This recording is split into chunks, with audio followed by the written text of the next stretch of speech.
Welcome to The Real News. I'm Dharna Noor in Baltimore. Environmentalists are outraged over plans to construct a new fracked gas pipeline beneath the Potomac River. It's called the Eastern Panhandle Expansion Project, also known as the Potomac Pipeline, and it's set to be built by TransCanada, who are known for another controversial pipeline, the Keystone XL. The Federal Energy Regulatory Commission, who are appointed by Trump, greenlighted this project. Groups are now demanding that the FERC conduct a new hearing. They say it's dangerous because it could explode and it will leak methane, which will contribute to global climate change.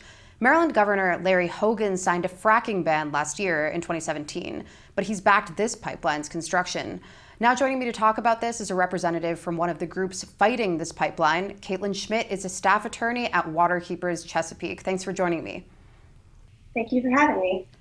So I wanted to get your response, first of all, to this video that TransCanada made about this project. HDD is a trenchless method of installing pipelines underneath water bodies, roads, railways, buildings, and other structures. It is an environmentally friendly method used to cross sensitive areas that significantly reduces impact to the land above the drilling site and surrounding communities. So again, here TransCanada is claiming that this is a safe method of drilling because it's trenchless. They even say that it's environmentally friendly. What do you say to this? Why do you think that they're wrong?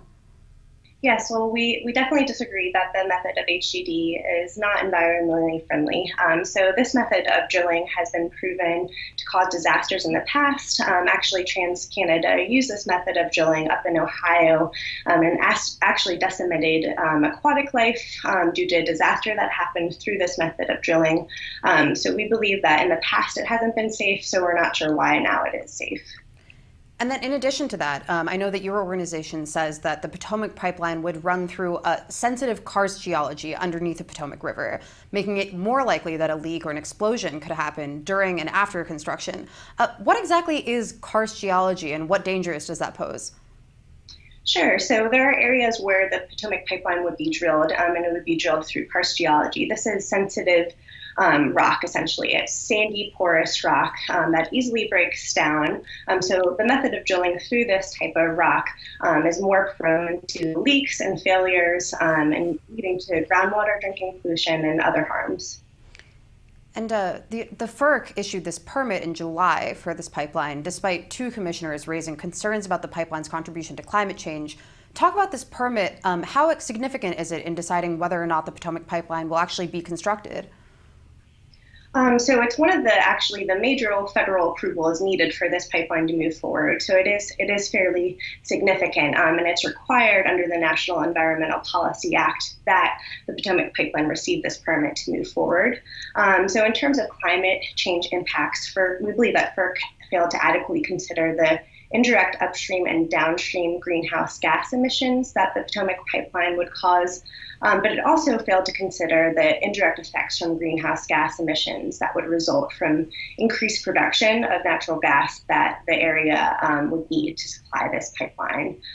So there are a whole host of other climate change impacts that FERC failed to consider, including using this outdated global warming model to calculate the amount of methane that would be used. So I think what you're speaking about with the commissioners highlighting these issues of FERC failing to really fully consider these climate change impacts, and we agree with them.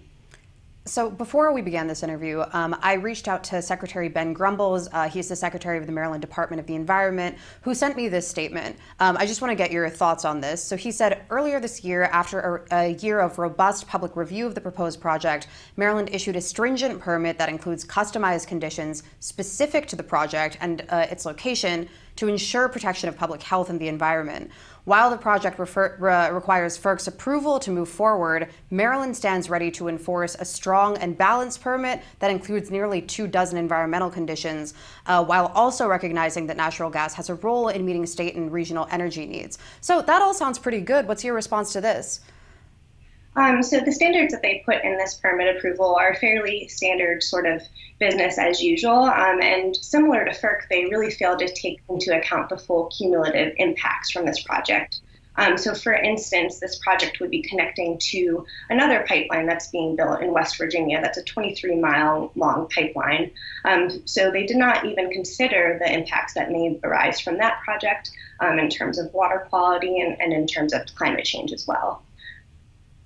And Maryland's Republican Governor, Larry Hogan, who's up for re-election in November, as I mentioned before, signed a fracking ban last year in 2017.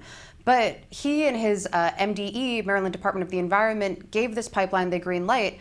And some are saying that it's hypocritical to ban fracking while allowing fracked gas to be shipped through the state. What's your response to that?